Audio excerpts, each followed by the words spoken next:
Hello दोस्तों, नमस्कार। Kalyani IAS academy में आप सभी का हार्दिक स्वागत है। मित्रों, इस वीडियो के अंतर्गत हम अध्ययन करेंगे मराठा साम्राज्य का, और मराठा साम्राज्य के बाद हम अध्ययन करेंगे सिखों का। सिख समुदाय था जिसने सिख संप्रदाय की स्थापना की थी, उसके जो 10 गुरु थे उन सभी के विषय में हम इस वीडियो के अंतर्गत परिचर्चा करेंगे। तो चलिए स्टार्ट करते हैं हम आज का वीडियो, जिसमें हम सबसे पहले मराठाओं की बात करेंगे। तो सबसे पहले जो मराठा शक्ति थी वह दक्कन क्षेत्र में या अंग्रेजों के समक्ष सबसे बड़ी शक्ति बनकर उभरी थी। यह अंग्रेजों के लिए सबसे बड़ी शक्ति थी जिसे हराना उनके लिए जरूरी था, क्योंकि यदि मराठाओं को नहीं हराते तो ऐसा लगता था कि मुगलों के बाद यदि सत्ता पर काबिज होंगे तो मराठा ही होंगे। लेकिन अंग्रेज क्या करते हैं, यहाँ पर मराठाओं को हरा देते हैं। मराठा की जो ताकत है वह सही तरीके से टूटती तो अहमद शाह अब्दाली के द्वारा लड़े गए पानीपत के तृतीय युद्ध से है। फिर उसके बाद आंग्ल मराठा युद्ध से इनकी रीढ़ पूरी तरीके से टूट जाती है और मराठा शक्ति पूरी तरीके से ध्वस्त हो जाती है। यदि पानीपत के तृतीय युद्ध में इनको हार नहीं मिलती, पराजय नहीं मिलती, तो अंग्रेजों के समक्ष सबसे बड़ी चुनौती बनकर यदि खड़े होते तो वह खड़े होते मराठा। चलिए हम मराठा की पृष्ठभूमि का अध्ययन कर लेते हैं, देखते हैं मराठा में कौन कौन से शासक थे और उनकी क्या क्या विशेषता थी। साथ ही साथ मराठा साम्राज्य से किस तरीके के प्रश्न बनेंगे और उन प्रश्नों से किस तरीके के हमें आंसर लिखने हैं, उन सभी का हम अध्ययन कर लेते हैं। तो मराठाओं का उद्भव के कारण क्या क्या थे, मराठा साम्राज्य कैसे उद्भव हुआ। तो महाराष्ट्र की उबड़ खाबड़ जमीन एवं जलवायु ने मराठाओं को दृढ़ परिश्रमी लड़ाकू बनाया था, क्योंकि मराठा जो थे वह गुरिल्ला युद्ध पद्धति में माहिर थे। और गुरिल्ला युद्ध पद्धति का मुख्य स्रोत जो होता है, सोर्स जो होता है, वह होता है छिपकर वार करना। तो ये क्या करते थे, छिपकर वार करते थे। यह बहुत ही परिश्रमी थे, बहुत ही मजबूत थे, बहुत ही दृढ़ और शक्तिशाली थे। और उसके पीछे यहाँ की उबड़ खाबड़ जमीन और साथ ही साथ यहाँ की जलवायु प्रमुख विशेषता रखती थी। औरंगजेब की हिंदू विरोधी नीति, औरंगजेब जिस तरीके से दर उल हर्ब से दर उल इस्लाम परिवर्तित करने में लगा हुआ था, उससे हिंदुओं को अपने अस्तित्व पर खतरा मंडराने लगा। उनको लगा कि इस तरीके से तो सारे हिंदू इस्लाम में परिवर्तित हो जाएंगे, और यदि हमें अपने हिंदू धर्म को बचाना है तो हमें एक ऐसे संगठन को बनाना होगा जो अपने हिंदू धर्म को बचाए रखे, अपने हैंदा उद्धारक की पदवी को बचाए रखे। तो दूसरा क्या था, औरंगजेब की हिंदू विरोधी नीति। तो इन विरोधी नीतियों के परिणाम स्वरूप दक्कन में एक वंश उद्भव हुआ जिसे कहा गया मराठा।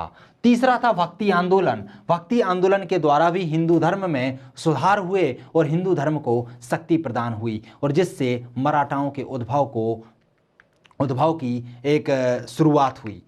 अहमदनगर का बिखराव, क्योंकि दक्षिण में क्या था, अहमदनगर था, और अहमदनगर की शक्ति वर्चस्व में थी। जैसे जैसे अहमदनगर का बिखराव होने लगा तो उसी में जो सामंत हिंदू शासक थे वह अब उभर कर सामने आने लगे, और उन्हीं ने आगे चलकर मराठा साम्राज्य की नींव रखी। शिवाजी का चमत्कारिक व्यक्तित्व और भी कारण थे जिन्होंने मराठाओं के उद्भव की भूमिका निभाई। तो ये आपको ध्यान रखना है, मराठाओं के उद्भव के कारण जो पूछे जाएंगे आपसे 5 नंबर में ही पूछे जाएंगे, इससे बड़ा प्रश्न यहां से नहीं बनता है। तो ये आपको ध्यान रखना है कौन कौन से थे। एक तो महाराष्ट्र की उबड़ खाबड़ जमीन और साथ ही साथ वहां की जलवायु, दूसरा था औरंगजेब की हिंदू विरोधी नीति, तीसरा था भक्ति आंदोलन, चौथा अहमदनगर का बिखराव, और पांचवा था शिवाजी का चमत्कारिक व्यक्तित्व। बात कर लेते हैं हम शिवाजी के विषय में। तो शिवाजी क्या थे, शिवाजी 1674 ईस्वी में इन्होंने स्वतंत्र मराठा राज्य की स्थापना की थी। तो शिवाजी ने स्वतंत्र मराठा राज्य की स्थापना कब की थी, 1674 ईस्वी में की थी। क्या किया था, मराठा को एक स्वतंत्र राज्य के रूप में स्थापित किया था। इन्होंने छत्रपति, हैंदाव, धर्म उद्धारक जैसी उपाधियां धारण की थी। छत्रपति और हैंदाव धर्म उद्धारक, हिंदू धर्म के धर्म उद्धारक की उपाधियां इन्होंने धारण की थी। यह गुरिल्ला युद्ध पद्धति के जनक माने जाते हैं, क्योंकि गुरिल्ला युद्ध पद्धति का प्रारंभ इन्होंने ही किया था बहुत अच्छे तरीके से मराठाओं में। ध्यान रखिए, गुरिल्ला युद्ध पद्धति चली बहुत पहले से आ रही थी, लेकिन उसका सही तरीके से जो प्रतिनिधित्व है या सही तरीके से उसे अपनाने का कार्य है वह शिवाजी ही करते हैं। फिर एक घटना होती है शिवाजी के के शासनकाल में अफजल खां की। अब देखिए शिवाजी के विषय में हम ज़्यादा डिटेल में नहीं जाएंगे, क्योंकि शिवाजी का राज्यरोहण, शिवाजी का कार्यकाल, शिवाजी ने कैसे मराठा की स्थापना की, ये सब प्रीलिम्स के पॉइंट ऑफ व्यू से इंपॉर्टेंट है, मेंस के नहीं। मेंस में यदि प्रश्न पूछा जाएगा तो शिवाजी से 3 नंबर में आएगा। शिवाजी लिखा जाएगा तो आपको 3 फैक्ट लिखने होंगे। तो मैंने आपको बता दिए कि इन्होंने कब मराठा राज्य की स्थापना की, क्या क्या इनकी उपाधियां थीं और यह किसके जनक माने जाते हैं। इन्हीं के शासनकाल में अफजल खां की घटना हुई थी। ये मेंस में एक बार प्रश्न पूछा जा चुका है। अफजल खां की घटना शायद मेरे ख्याल से 2015 पीएससी में पूछा गया था 3 नंबर में। तो अफजल खां की घटना थी क्या, चूंकि शिवाजी जो थे कद में थोड़े छोटे थे और अहमदनगर के बिखराव के साथ वह एक दरबाई दर अहमदनगर के विरुद्ध क्या कर रहे थे, संघर्ष कर रहे थे। तो जो निज़ाम थे, निज़ाम अफजल खां को शिवाजी के विरुद्ध भेजते हैं उसे मारने के लिए। अफजल खां जो होता है मुस्लिम एक सैनिक होता है और इसका शरीर बहुत हष्ट पुष्ट होता है। यह करीब 6 साढ़े 6 फीट का आदमी होता है। शिवाजी का कद 5 फुट 2 इंच के करीब ही था, बहुत कम इनका कद था। और अफजल खां का कद बहुत ज़्यादा था, उसका हष्ट पुष्ट शरीर भी था। तो अफजल खां ने एक नीति बनाई कि जैसे ही मैं शिवाजी से मिलूंगा, तो अफजल खां की एक आदत थी, वह गले मिलता था और गले मिलकर गले में ही सामने वाले को दबा देता था। तो उससे सामने वाले के जो प्राण थे, प्राण पखेरु उड़ जाते थे। तो उसने यही रणनीति अपनाई। और जब शिवाजी इनसे मिलने के लिए जा रहे थे, कहां पर, प्रतापगढ़ के जंगलों में, यहां पर मिलने के लिए बुलाया गया था 1659 में। तो जब यहां पर ये मिलने के लिए जा रहे थे तो शिवाजी के एक मुस्लिम ही सलाहकार थे, उन्होंने बोला कि आप उससे मिलने तो जा रहे हैं लेकिन वह आपसे कोई संधि नहीं करना चाहता, कहीं ना कहीं उसके मन में आपको मारने का जो प्लान है वो चल रहा होगा। तो आपको करना क्या चाहिए, आपको भी कूटनीति का सहारा लेना चाहिए। तो शिवाजी भी क्या करते हैं, अपने हाथों में बगनखे छुपा लेते हैं और जैसे ही उससे गले मिलते हैं और वह उन्हें दबाने का प्रयास करता है तो वह अपने बगनखे से उसकी मौत कर देते हैं। यही घटना अफजल खां की घटना कहलाती है। प्रश्न सीधा सीधा 3 नंबर में आया था, आगे भी पूछे जाने की संभावना है। तो आपको ध्यान रखना है कि यह घटना कहां पर हुई थी, तो प्रतापगढ़ के जंगलों में हुई थी। किस किस के मध्य हुई थी, तो अफजल खां बीजापुर के और शिवाजी के मध्य। और इसमें क्या था, बगनखे से उन्होंने अफजल खां को मार दिया था। और इसको मारने से शिवाजी को बहुत ज्यादा अस्त्र शस्त्र और धन संपत्ति और प्रतिष्ठा की प्राप्ति होती है और इससे वह अब मुगलों के खिलाफ संघर्ष छेड़ देते हैं। फिर इनका शाइस्त खां से संघर्ष होता है। औरंगजेब शाइस्त खां को भेजता है शिवाजी के खिलाफ। शाइस्त खां 1663 ईस्वी में इन पर अटैक करने के लिए आता है। वह अपने सैन्य कक्ष में सो रहा होता है और शिवाजी छिपकर वहां जाते हैं और शाइस्त खां पर आक्रमण कर देते हैं। और उस आक्रमण में शाइस्त खां का जो अंगूठा है वह कट जाता है और शाइस्त खां वहां से जो भाग जाता है, भाग निकलता है। तो इस तरीके से इस संघर्ष में भी शिवाजी की विजय प्राप्त हो जाती है। इस संघर्ष से औरंगजेब को बहुत ज्यादा क्रोध आता है और वह अब एक हिंदू शासक को ही शिवाजी के विरुद्ध भेजता है और वह हिंदू शासक था जयसिंह। जयसिंह से संघर्ष होता है और जयसिंह से संघर्ष होने पर शिवाजी की पराजय हो जाती है और पराजय पर पुरंदर की संधि होती है और वह संधि होती है 1665 में। कब होती है, 1665 में। इस संधि में शिवाजी अपने 35 में से 23 किले मुगलों को दे देते हैं। साथ ही साथ मुगलों की ओर से युद्ध करने का वचन दे देते हैं कि अब यदि मुगल किसी से युद्ध करते हैं तो उनकी तरफ से शिवाजी भी युद्ध करेंगे। साथ ही साथ मुगल भी क्या करते हैं और ये अपने सबसे बड़े पुत्र जो संभाजी है उसको भी मुगल दरबार में भेज देते हैं। मुगल दरबार में उसे 5000 का मनसब का पद प्रदान किया जाता है। तो इस संधि के द्वारा ये प्रावधान किए गए थे। यदि आपसे 3 नंबर में पुरंदर की संधि पूछ ली जाए तो आपको पता होना चाहिए कि पुरंदर की संधि में क्या क्या चीजें हैं। ध्यान रखिए, पुरंदर की संधि 5 नंबर में भी पूछी जा सकती है, क्योंकि 5 नंबर के प्रश्न आपको 5 से 6 लाइनों में लिखने हैं और 50 शब्दों में इनका उत्तर पूर्ण करना है। तो इसमें जो प्रावधान है वह इस तरीके के हैं, तो ऐसे वह पूछे जा सकते हैं। फिर बात कर लेते हैं शिवाजी का प्रशासन किस तरीके का था, या अष्टप्रधान या अष्टप्रधान परिषद क्या थी। प्रश्न सीधा सीधा एक बार पूछा जा चुका है, आगे भी पूछे जाने की संभावना है। यहां से 5 नंबर का प्रश्न या 3 नंबर का प्रश्न बनने की संभावना बहुत ज्यादा है। तो समझिएगा इसको कि ये होते क्या थे, शिवाजी के अष्टप्रधान क्या थे। यहां से प्रीलिम्स में भी बहुत ज्यादा प्रश्न पूछे जाने की संभावना होती है। तो शिवाजी की सहायता के लिए और परामर्श के लिए 8 मंत्रियों की एक परिषद थी। इसी परिषद को क्या कहा जाता था? अष्टप्रधान कहा जाता था। ये जो मंत्री होते थे वह अपने विभागों के क्या होते थे? प्रमुख होते थे। किंतु इन मंत्रियों की नियुक्ति कौन करता था? शिवाजी स्वयं करते थे और ये शिवाजी के प्रसाद पर्यंत ही पद पर बने रहते थे। अब बात आती है प्रसाद पर्यंत क्या होता है, अर्थात शिवाजी की इच्छा के अनुसार ही जब तक शिवाजी चाहेगा वह अपने पद पर रहेंगे और शिवाजी जब भी चाहेंगे उन्हें पद से हटा सकते थे। तो यह अपने विभागों के प्रमुख हुआ करते थे, शिवाजी के प्रसाद पर्यंत हुआ करते थे और इनका कार्य था शिवाजी को सहायता और परामर्श देना। परंतु जो इनकी स्थिति है वह सचिव से कम होती थी, अर्थात सचिव के पद से कम होती थी। अष्टप्रधान में अष्ट मंत्री होते थे जो 8 विभागों के प्रमुख होते थे, जैसे कि पेशवा जो प्रधानमंत्री कहलाता था, यह संपूर्ण प्रशासन का पर्यवेक्षक और निरीक्षण करता था। तो ये ध्यान रखिएगा इन शब्दों को कि पेशवा क्या होता था और किसका प्रमुख होता था, क्या कार्य करता था, क्योंकि 3 नंबर में सीधा लिखा आ जाता है। तो पेशवा क्या होता था? प्रधानमंत्री होता था और ये संपूर्ण प्रशासन का पर्यवेक्षक और निरीक्षण का कार्य करता था। उसी तरीके से अमात्य या मजूमदार होता था जो कि वित्त मंत्री कहलाता था। तो वित्त मंत्री कौन होता था? मजूमदार, जिसे अमात्य कहा जाता था। सचिव जिसे चिटनिस कहा जाता था, यह पत्राचार विभाग का प्रमुख हुआ करता था। फिर इसके बाद मंत्री जिसे वाक्यानविश कहा जाता था, यह गुप्तचार और सूचना विभाग का प्रमुख होता था। इसके बाद आते हैं सेनापति जिसे सर-ए-नौबत कहा जाता था, यह सेना के नेतृत्वकर्ता होते थे। फिर सुमंत या दावीर जो दवीर होता था वह विदेश मंत्री होता था। इसके बाद पंडित राव धार्मिक बातों का परामर्शदाता होता था और न्यायाधीश क्या होता था? न्याय विभाग का प्रमुख होता था। इस तरीके से 8 मंत्री 8 विभागों के क्या हुआ करते थे? प्रमुख हुआ करते थे। ये 8 विभाग कौन कौन से हैं, 8 मंत्री कौन कौन से हैं, आपको ध्यान रखना है। तो क्लियर हुआ ये कि कौन कौन से 8 मंत्री हैं। मैं एक बार और बता देता हूं। पेशवा प्रधानमंत्री संपूर्ण प्रशासन का पर्यवेक्षक और निरीक्षक होता था।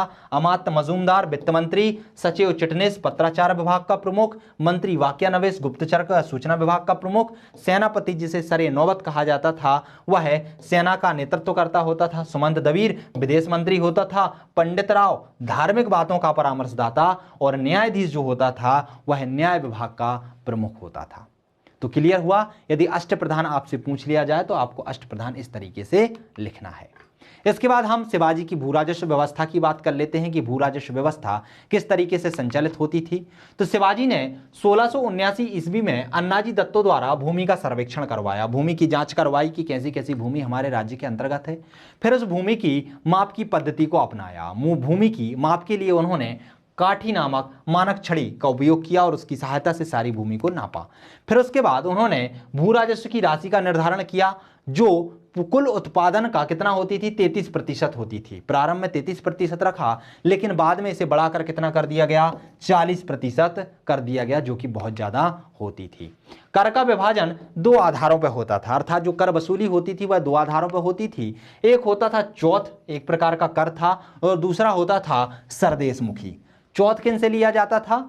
तो यह पड़ोसी राज्यों से उनके क्षेत्रों पर आक्रमण व लूटपाट न करने के बदले लिया जाता था। विदेशी जो पड़ोसी राज्य हुआ करते थे उनसे कहा जाता था कि आप यदि मराठाओं के आक्रमण से बचना चाहते हैं, मराठाओं के द्वारा लूटपाट से बचना चाहते हैं, तो आपको चौथ नामक कर देना होगा, जो कि कुल राज्य की आय, कुल दर का कितना होता था? जो आय होती थी उनकी आय का 1/4 होता था।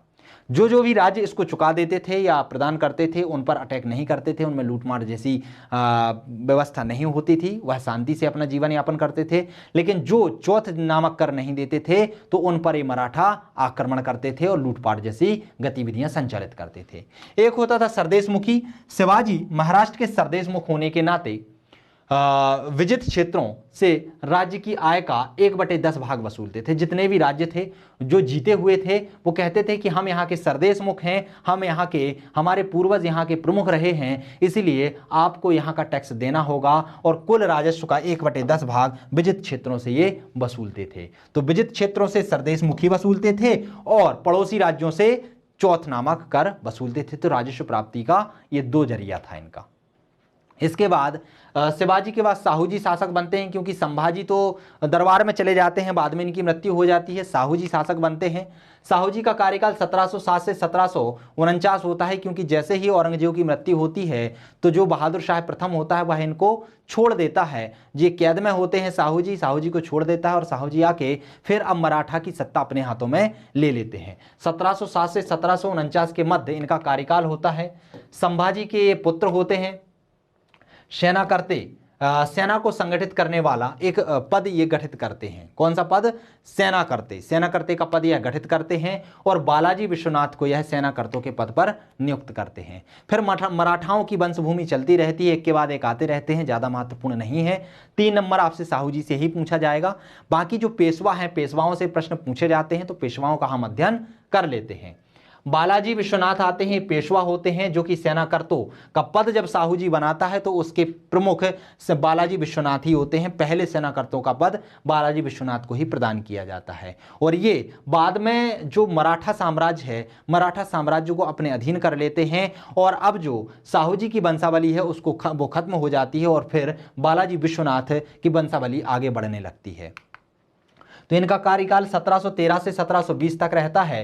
मराठा साम्राज्य का द्वितीय संस्थापक इन्हें माना जाता है। साहू जी ने इन्हें सेना कर्ते का पद प्रदान किया था। मुगलों के साथ इन्होंने 1719 में दिल्ली की संधि की, जिसे मराठाओं का मैग्ना कार्टा कहा जाता है। इसी संधि के द्वारा जो मुगल हैं मराठा जो हैं इनके लिए बहुत ज़्यादा धन संपदा प्राप्त होती है। फिर बाजीराव प्रथम आता है, उनका पुत्र होता है, जिसका कार्यकाल 1720 से 1740 तक रहता है। इसे लड़ाकू पेशवा कहा जाता है। साथ ही साथ शिवाजी के पश्चात गुरिल्ला युद्ध पद्धति का सबसे बड़ा प्रतिपादक माना जाता है। तो ये आपको नाम याद रखने हैं कि लड़ाकू पेशवा किसे कहा जाता है। बाजीराव प्रथम को कहा जाता है। कार्यकाल 1720 से 1740 ईस्वी तक रहता है। और शिवाजी के बाद यदि कहा जाए कि गुरिल्ला युद्ध पद्धति का सबसे बड़ा प्रतिपादक कौन था, तो कौन था? बाजीराव प्रथम था। बाजीराव प्रथम 3 नंबर में पिछले वर्षों में पूछा जा चुका है, आगे भी पूछे जाने की संभावना है, तो आपको यहां पर ध्यान रखना है। यह हिंदू पदशाही के आदर्श का प्रचार करता है, हिंदू धर्म को बढ़ावा देने के मार्ग पर आगे बढ़ता है। इसने मुगल साम्राज्य के संबंध में कहा था कि सड़े हुए वृक्ष के तने पर प्रहार करो तो शाखाएं स्वयं ही गिर जाएंगी। जब साहू जी ने बोला कि अब पेशवा के पद पर कौन बैठेगा, कौन है महान पेशवा, अब जो विश्वनाथ हैं वो खत्म हो जाते हैं, वो शांत हो जाते हैं, तो उनके बाद उनके पद पर किसे बैठाया जाए। तो मराठा शासन में बहुत ज़्यादा विवाद चलने लगता है, षड्यंत्र चलने लगता है। तो उस समय बाजीराव प्रथम आते हैं और कहते हैं कि मैं जो हूँ इस पद का सही उम्मीदवार हूँ। तो बोलते हैं कि इसके लिए क्या है, आप कैसे अपने आप को सिद्ध करेंगे कि आप पेशवा पद के लिए सही उम्मीदवार हैं। तो वह कहते हैं कि जो मुगल साम्राज्य है, मुगल साम्राज्य की टहनियों पर वार करने की बजाय यदि हम इसकी जड़ों पर वार करें तो ये तो एक सूखा हुआ वृक्ष है, यदि इसकी हम जड़ों को तोड़ दें तो इसकी शाखाएं तो स्वयं ही गिर जाएंगी, अर्थात इसके यदि हम तने को तोड़ दें तो इसकी शाखाएं स्वयं ही गिर जाएंगी। तो इसी प्रश्न से खुश होकर साहू जी ने क्या कर देते हैं, पेशवा का पद प्रदान कर देते हैं। फिर इनके बाद बालाजी बाजीराव आते हैं। बालाजी बाजीराव का कार्यकाल 1740 से 1761 ईस्वी के मध्य रहता है। इनका उपनाम था नाना साहब। ये बाजीराव प्रथम के ही पुत्र होते हैं। इनके काल में मराठा राज्य का सर्वाधिक प्रसार होता है और इन्हीं के शासन काल में पानीपत का तृतीय युद्ध होता है और पानीपत का तृतीय युद्ध 1761 ईस्वी में होता है अहमद शाह अब्दाली और मराठाओं के मध्य। और इसी युद्ध के बाद मराठाओं की रीढ़ टूट जाती है और मराठा वंश का पतन होना चालू हो जाता है। पानीपत के तृतीय युद्ध को समझ लेते हैं, 3 नंबर में पूछे जाने की संभावना बहुत ज़्यादा होती है। तो पानीपत का युद्ध 14 जनवरी 1761 को लड़ा गया था। किन किन के मध्य? अहमद शाह अब्दाली और मराठाओं का नेतृत्व कौन कौन कर रहे थे? सदाशिव राव और विश्वास राव भाऊ, ये 2 सेना नायक थे जो इसका प्रतिनिधित्व कर रहे थे। इनके मध्य हुआ था। यह युद्ध मराठाओं के लिए प्रलयंकारी सिद्ध हुआ था। इसमें मराठाओं की पराजय का बहुत सारे कारण होते हैं। सबसे पहला तो मराठाओं की जो लूटमार पद्धति होती होती है उससे जितने भी इसके पड़ोसी राज्य होते हैं वह मराठाओं का सहयोग करने से इनकार कर देते हैं। दूसरा, अहमद शाह अब्दाली बहुत ही अच्छा सेनानायक होता है और वह भारत पर जब अटैक करता है 8 बार अटैक करता है, 8 बार आक्रमण करता है और वह बहुत बार विजयी भी होता है। दूसरा, उसके पास बहुत सारी तोपें होती हैं, हल्की तोपें होती हैं जिसे तुगलकवा पद्धति कहा जाता है, और तो इसके बाद तोपें होती हैं जो आसानी से आगे और पीछे हो जाती हैं।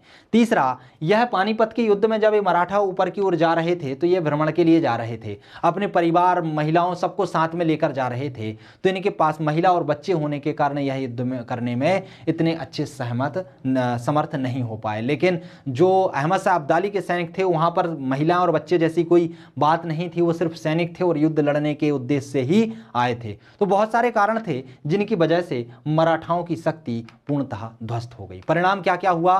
तो मराठाओं की हार से भारत में राजनीतिक मंच से मराठा की निर्णायक भूमिका अब समाप्त हो गई, क्योंकि अभी भारत पर शासन करने के लिए पहले मुगल चल रहे थे, फिर अंग्रेजों की सत्ता आ रही थी, लेकिन उसके पहले मराठाओं ने अपना प्रभुत्व जमाया था। लेकिन पानीपत के युद्ध से, पानीपत के तृतीय युद्ध से मराठाओं का जो राजनीतिक प्रभुत्व है वह पूरी तरीके से समाप्त हो जाता है। मुगल साम्राज्य के पतन की प्रक्रिया यहां से तीव्र हो जाती है। ध्यान रखिए, मुगल साम्राज्य की प्रक्रिया भी तीव्र हो जाती है और मराठा तो यहां से पतन में जा ही रहे होते हैं। अंग्रेजों के उत्थान का मार्ग प्रशस्त हो जाता है। अंग्रेजों के सामने अब कोई भी बड़ी शक्ति नहीं बचती है, क्योंकि सबसे बड़ी शक्ति तो मराठा ही थी और मराठा यहां पर ध्वस्त हो जाते हैं तो अंग्रेजों के सामने विदेशी शक्तियां तो वैसे ही पहले ही ध्वस्त हो जाती हैं, अब देसी राजाओं की बड़ी बड़ी शक्तियां भी ध्वस्त हो जाती हैं।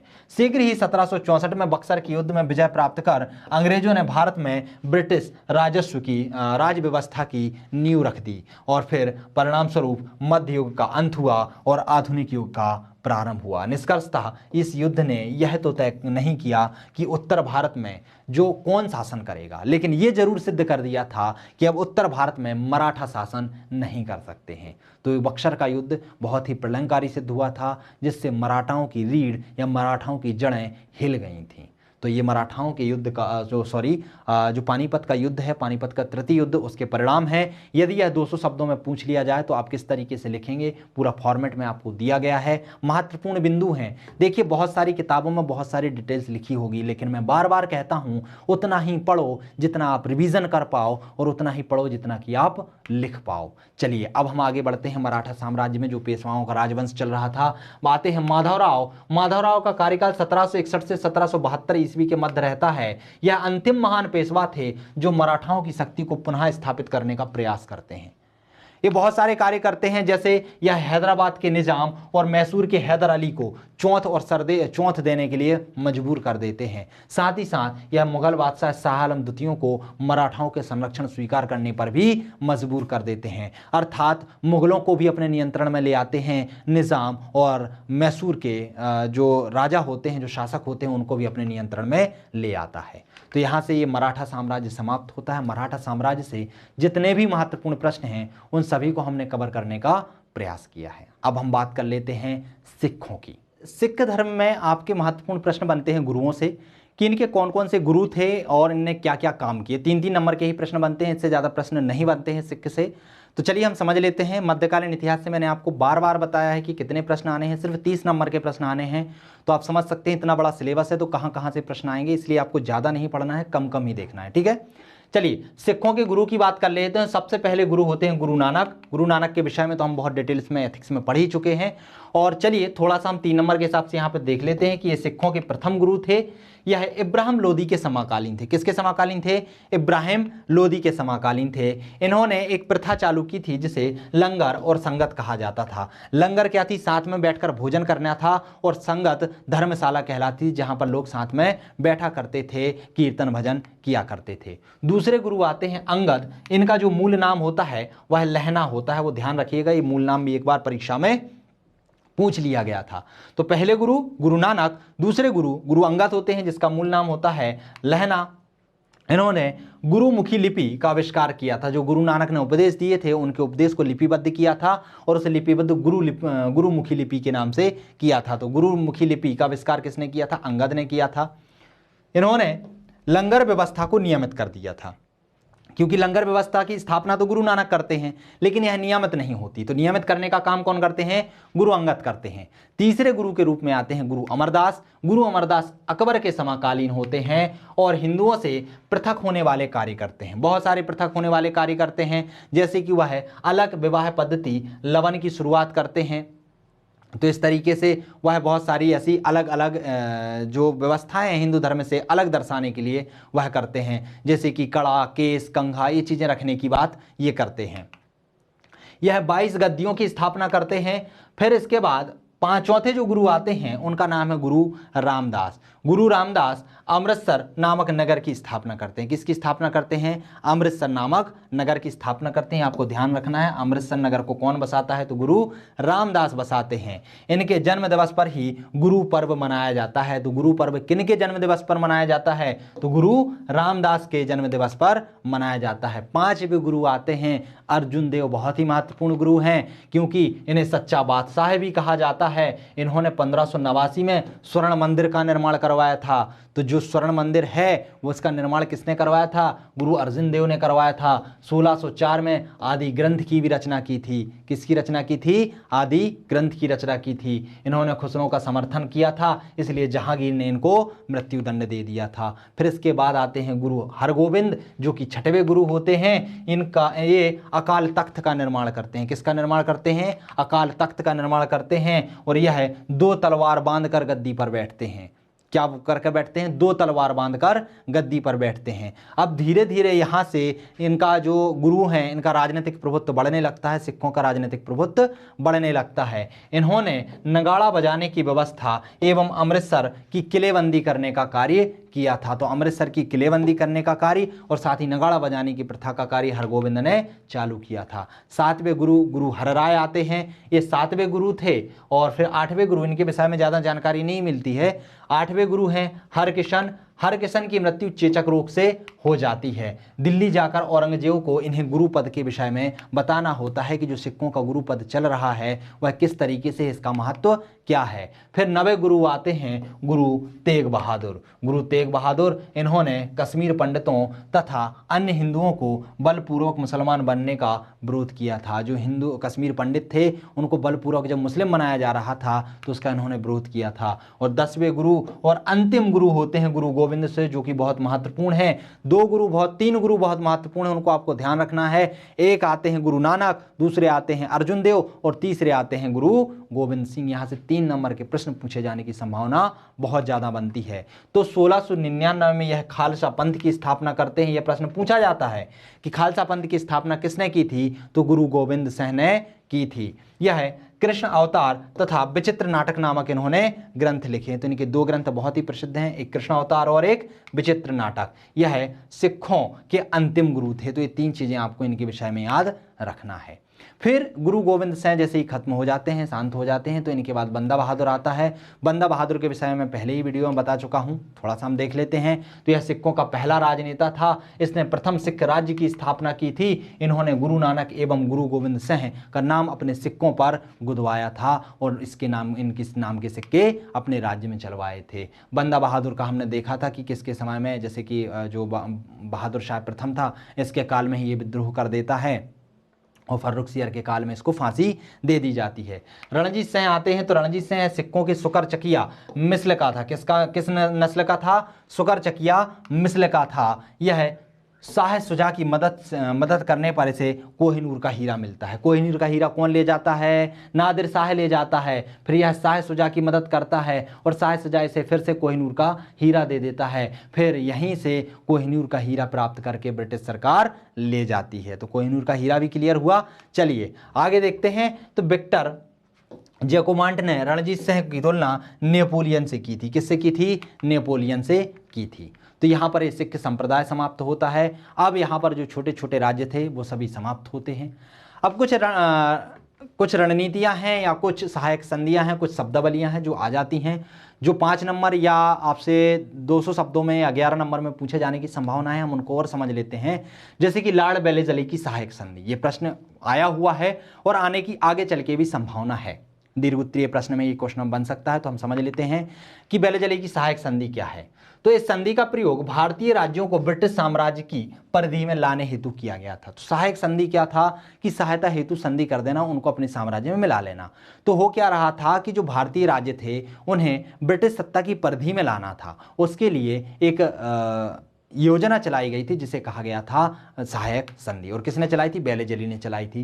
क्योंकि सहायक संधि का जन्म जाता तो फ्रांसीसी जो एक प्रशासक था डुप्ले, वो था, लेकिन इसका सबसे सही प्रयोग जो है आगे चलकर बेलेजली ने किया था। किसने किया था? बेलेजली ने किया था। इस व्यवस्था को सुव्यवस्थित और संस्थागत आधार दिया था और साम्राज्य का इसने इसे साधन बना लिया था। प्रावधान क्या क्या थे इसमें? इसमें राज्यों को अपने यहाँ एक स्थायी ब्रिटिश सेना रखनी होती थी। तो जितने भी राज्य थे भारत के अंतर्गत, उन सभी को अपने पास एक स्थायी सेना रखनी होती थी। और वो सेना कौन होती थी? ब्रिटिश सैनिकों की होती थी। उनका खान पान, रहन सहन, सबका खर्चा किसे उठाना होता था? वहां के राजाओं को उठाना होता था। सेना का व्यय हेतु राज्य की भूमि का एक निश्चित भाग कंपनी को देना होता था। अर्थात कंपनी को वो भूमि आप दे दो तो उसके खाने पाने की व्यवस्था वो लोग करते थे। फिर देसी नरेश अंग्रेजों की अनुमति के बिना किसी विदेशी को अपने राज्य की सेवा में नहीं रख सकता था। ये सहायक संधि के द्वारा क्या होता था? जैसे दो राज्यों के मध्य सहायक संधि होती है तो ब्रिटिश सत्ता कुछ शक्तियां सौंप देती थी, कुछ शर्तें लागू करती थी। वो कहती थी कि आपको ब्रिटिश सेना अपने यहाँ रखनी होगी, ब्रिटिश सेना के खान पान के लिए जो भी खर्चा आएगा उसके लिए आप कुछ जमीन का टुकड़ा हमें देंगी, उससे जो आय की प्राप्ति होगी, राजस्व की प्राप्ति होगी, उससे हम इन सैनिकों के जो गुजारा भत्ता है, जो व्यय है, वो हम पूरा करेंगे। साथ ही साथ यदि आप अपने राज्य में कोई विदेशी व्यक्ति को भर्ती करते हो, राज्य सेवा पर रखते हो, तो आप ऐसा नहीं कर सकते हैं। आप किसी भी व्यक्ति को अपनी सेना में या अपने पद पर भर्ती करने से पहले ब्रिटिश सत्ता से पूछोगे। राज्य की विदेश नीति पर अंग्रेजों का पूर्णतः नियंत्रण रहेगा। जो भी राज्य है उनकी विदेश नीति ब्रिटिश सत्ता ही बनाएगी। आंतरिक मामलों में हम हस्तक्षेप नहीं करेंगे। अंग्रेज उस राज्य के बाह्य आक्रमणों से उस राज्य की रक्षा करेंगे। साथ ही साथ कहा गया था कि यदि कोई बाह्य आक्रमण करता है, कोई दूसरा राज्य आप पर आक्रमण करता है, तो आपकी रक्षा हम करेंगे। आंतरिक शासन में अंग्रेजों का हस्तक्षेप नहीं रहेगा और राज्य को अपने यहां अंग्रेजी रेजिडेंट रखना होता था। क्या रखना था? अंग्रेजी रेजिडेंट रखना होता था। फिर सहायक संधि स्वीकार करने वाली रियासतें हैदराबाद निजाम। पहली रियासत कौन सी थी? हैदराबाद के निजाम थे। दूसरा मैसूर, तीसरा तंजौर, चौथा अवध, पांचवा पेशवा और छठवां भोसले और सातवां सिंधिया था। तो इन राज्यों ने सीधे सीधे करके क्रमशः इसी तरीके से सहायक संधि को स्वीकार किया था। तो प्रावधान आपको समझ में आ गया? सरल सी भाषा में मैं समझा देता हूं। मान लीजिए दो राज्यों के मध्य सहायक संधि होती है। एक राज्य ब्रिटिश है, मतलब ए राज्य क्या है? ब्रिटिश है, और बी राज्य कोई विदेशी राज्य है। तो ये कुछ शर्तें सौंपता था बी के ऊपर। ये बोलता था कि आपको अपने यहां पर एक स्थायी सेना रखनी होगी और वो स्थायी सेना हमारी होगी, ब्रिटिश ही होगी।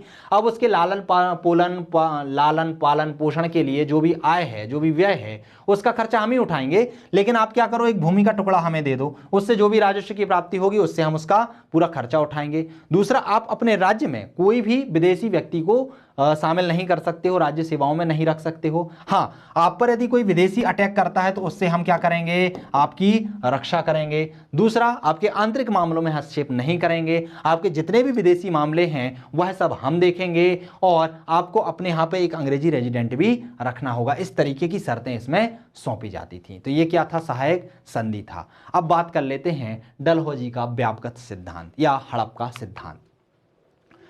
तो भारतीयों में प्रारंभ से ही गोद लेने की प्रथा का प्रचलन था।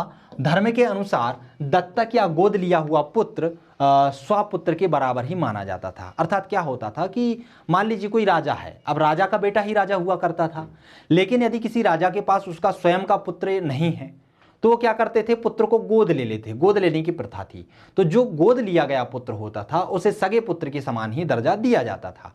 लेकिन डलहौजी क्या करते हैं? डलहौजी एक नीति अपनाते हैं। वो सोचते हैं कि जो भारतीय राज्य हैं उनको हम अपनी सत्ता में, ब्रिटिश सत्ता में कैसे शामिल करें।